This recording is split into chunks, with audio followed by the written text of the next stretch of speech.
Mukunda jewellers మొట్టమొదటి factory outlet లో long హారాల పండుగ. ఈ ఆఫర్ నవంబర్ 8 నుండి 16 వరకు.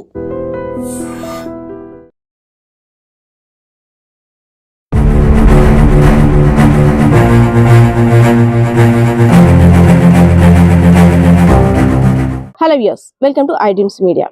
మాతృదేవో భవ, పితృదేవో భవ, ఆచార్య దేవో భవ అన్నారు మన పెద్దలు.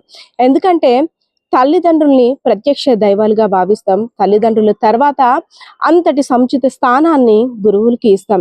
ఎందుకంటే మనకి విద్యా బుద్ధులు నేర్పేది, మంచి ఏదో చెడేదో ఉన్నతమైన బంగారు భవిష్యత్తుకి బాటలు వేసేది ఉపాధ్యాయులనని విశ్వసిస్తుంటాం.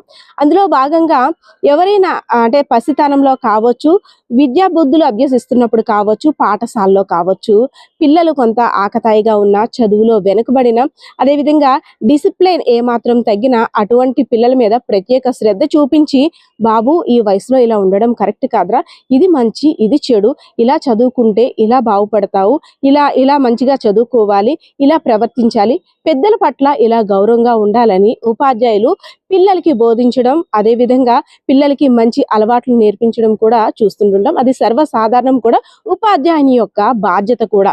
కానీ అలా మంచి విద్యా బుద్ధులు నేర్పించడం, అదేవిధంగా మంచి క్రమశిక్షణలో పెట్టడమే ఆ ఉపాధ్యాయుడికి శాపమైందేమో. రీసెంట్గా విజయనగరం జిల్లా బొబ్బిలి నియోజకవర్గం రాంభద్రపురం మండలంలోని జమ్ము వలస పాఠశాలలో ప్రధాన ఉపాధ్యాయుడిగా పనిచేస్తున్నటువంటి సువ్వాడ వెంకట అప్పలనాయుడు అనే ప్రధాన ఉపాధ్యాయుడికి ఒక చేదు అనుభవం అయితే ఎదురైంది. ఎందుకంటే 8 సంవత్సరాల క్రితం దిలీప్ అనే పూర్వ విద్యార్థిని ఆయన క్రమశిక్షణతో ఉండమని, మంచి విద్యా బుద్ధులు నేర్చుకోమని అప్పట్లో కొంచెం కోపం పడ్డాడంట. అదేవిధంగా డిసిప్లిన్గా ఉండమని కూడా కాస్త నచ్చ చెప్పాడంట. ఆ విద్యార్థికి అప్పటి నుండి కూడా ఈ ఉపాధ్యాయుని మీద కక్ష పెంచుకున్నాడు. నాకు చెప్పడం ఏంటి, నాకు మంచి చెడులు చెప్పడం ఏంటి, అదీ కాక క్లాస్లో అందరి ముందు నన్ను ఇలా చేయడం అంటూ అప్పటి నుండి కక్ష పెంచుకుని, ఎప్పుడు పెద్దవాడిని అవుతానా, ఈ ఉపాధ్యాయుడి మీద ఎప్పుడు నేను కక్ష తీర్చుకుంటానా అని అలా టైం చూశాడు. ఇంకేముంది, కొద్ది రోజుల క్రితం అక్టోబర్ 4వ తారీఖున ఎవరైతే ఉపాధ్యాయులు ఉన్నారో వెంకట అప్పలనాయుడు గారు, ఆయన విధులు ముగించుకొని వెళ్తున్న సమయంలో కత్తితో దాడికి యత్నం చేశాడు. ఆయన మీద అంటే దాడి చేయడానికి అయితే ప్రయత్నించాడు. సో భయభ్రాంతులకు గురైన ఆ ఉపాధ్యాయులు వెంటనే పోలీస్ స్టేషన్కి వెళ్ళి ఫలానా వ్యక్తి వల్ల ఫలానా ఇలా జరిగింది అంటూ కూడా కంప్లైంట్ ఇచ్చారు. కంప్లైంట్ ఇచ్చిన తర్వాత పోలీసులు కూడా కేసు నమోదు చేశారు. కేసు నమోదు చేసిన తర్వాత సరే చిన్నపిల్లడే కదా, ఇలాంటి స్టూడెంట్స్ నా అనుభవంలో ఎంతో మందిని చూశాను. ఎందుకంటే మంచి చెడు చెప్తే మంచిని ఒక్కొక్క రకంగా స్వీకరిస్తారు. ఈ అబ్బాయికి నచ్చలేదు, నెమ్మదిగా తెలుసుకుంటాడేమో, వాళ్ళ తల్లిదండ్రులకు కూడా బాబు పరిస్థితి బాగాలేదండి, ఇలా నా మీద దాడికి యత్నం చేశాడు, కొంచెం మంచిగా చెప్పండి అంటూ తల్లిదండ్రులకు కూడా చెప్పాడు. సరే మారుతాడు కదా అనుకుంటూ టీచర్ యథాస్థితి తదారాజాగా మామూలు స్కూల్కి రావడం మొదలు పెట్టారు. టీచర్ ఎప్పుడు వస్తాడా అని ఎక్కడెక్కడో మాటు వేస్తూ కత్తి పట్టుకొని టీచర్ని ఎలా అయినా సరే చంపాలి అని భీష్మించి కూర్చున్నాడు దిలీప్, ఎవరైతే పూర్వ విద్యార్థి ఉన్నాడో. రీసెంట్ గా 2 days బ్యాక్ ఆ ఉపాధ్యాయులు వస్తున్న వీధిలోని మళ్ళీ అమాంతంగా ఒక్కసారి ఊరికి దాడి చేయడానికి ప్రయత్నించాడు. సో అక్కడ ఉన్న గ్రామస్తులంతా కూడా అలర్ట్ అయ్యి ఆయన్ని రక్షించి నెమ్మదిగా ఇంటికి కాపలా ఉండి పంపించారు. అప్పటి నుండి కూడా ఎవరైతే ఆ టీచర్ వెంకటప్పలనాయుడు ఉన్నారో, స్కూల్ కి రావాలన్నా, స్కూల్ నుండి ఇంటికి వెళ్ళాలన్నా ఇటొక నలుగురు అటొక నలుగురు ఉంటే గాని వెళ్ళలేని పరిస్థితి. అసలు ఏమైపోతుంది సమాజం ఎందుకు ఇలా ప్రవర్తిస్తున్నారు విద్యార్థులు? గత కొద్ది రోజుల క్రితం కూడా చూసుకున్నాం. మంచిగా చదువుకోవాలని అదే బొబ్బిలి నియోజకవర్గానికి చెందిన పెంట పాఠశాలకు సంబంధించి ఒక ఉపాధ్యాయుడు గుంజీళ్లు తీస్తూ విద్యార్థులకి ప్రాధేయపడ్డాడు.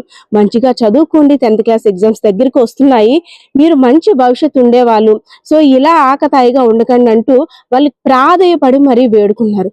అలానే కదా నేను కూడా చెప్పాను, నాకెందుకు ఇలా శాపమైంది అనుకుంటూ ఉపాధ్యాయుడు కూడా ఆందోళన చెందుతున్న పరిస్థితి. ఎలా చెప్పాలి? ఇంకా మంచి చెప్తే ఒకలా ఉంది, చెడు చెప్తే ఇంకోలా ఉంది. అసలు స్టూడెంట్స్ ఎలా స్వీకరిస్తున్నారు? సరే మంచి చెప్పినప్పుడు చెడు చెప్పినప్పుడు ఏదైనా సరే వాళ్ళకి ఇష్టం లేనప్పుడు ఊరుకోవచ్చు కదా. అంటే ప్రాణాలు తీయాలి అని ఎందుకు ఇంత కసి పెంచుకుంటున్నారు టీచర్స్ మీద? ఇదైతే మాత్రం టీచర్స్ కి నిజంగా ఆందోళన కలిగించిన విషయం అనే చెప్పాలి. ఎందుకంటే మెంటాలిటీ బాగాలేదనో, ఒక సైకోలా తిరుగుతున్నాడనో, హెల్త్ ఇష్యూస్ ఉన్నాయనో, వివిధ కారణాల కారణంగా చాలా మంది ఎలా వాళ్ళు ప్రవర్తిస్తున్నారో కూడా తెలియటం లేదు. అలాంటి వారిని ఇంట్లో వారు కట్టడి చేయలేకపోతున్నారు. బయటకు వచ్చిన తర్వాత ఎవరిని టార్గెట్ చేసి ప్రస్తుతం పిల్లల్ని చూస్తున్నాం, ఇంట్లో పేరెంట్స్ మీద కూడా సైకిల్లో బిహేవ్ చేస్తున్నారు. దానికి ఉదాహరణ చాలా సంఘటనలు కూడా చూసాం. అది కాకుండా ఎప్పుడో 6 సంవత్సరాల క్రితం మంచి మాటలు చెప్పిన టీచర్ మీద ఏంటి కక్ష పెట్టుకోవడం ఏంటి, దాడి చేయడం ఏంటి, ఇదంతా కూడా ఆశ్చర్యంగా లేదు. ఇంకోసారి ఆ టీచర్ ఎవరికైనా మంచి బుద్ధులు నేర్పాలంటే నేర్పగలరా? కేవలం నాట్ ఓన్లీ ఆ టీచర్ కాదు, ఎవరైనా సరే ఎదుటి వ్యక్తికి మంచి చెప్పాలంటే ఆలోచించాలేమో అని ఒక క్వశ్చన్ మార్క్ అయితే ఇప్పుడు కనిపిస్తా ఉంది ఈ సిచ్యువేషన్ చూస్తా ఉంటే. సో ఎలా అయినా సరే పోలీసులు అయితే మాత్రం నిందితుడిని అదుపులోకి తీసుకుంటాం, కేసు విచారిస్తాం, తగిన సొల్యూషన్ కూడా చూపిస్తామంటూ ఆ ఉపాధ్యాయునికి అయితే భరోసా ఇచ్చారు. సో ఏదైతే ఎంత పోలీసులు భరోసా ఇచ్చినప్పుడు కూడా ఉపాధ్యాయుడికి అయితే మాత్రం ఏ వైపు నుండి దిలీప్ అనే విద్యార్థి ఎలా దాడి చేస్తాడో, ఆ పూర్వ విద్యార్థి ఏం చేస్తాడో కూడా ఒక భయంకరమైన వాతావరణంలో ఉన్నాం. అసలు నిద్ర పట్టడం కూడా మానేసిందంటూ ఉపాధ్యాయుడు లబోదిబో అంటున్న పరిస్థితి అయితే కనిపిస్తా ఉంది.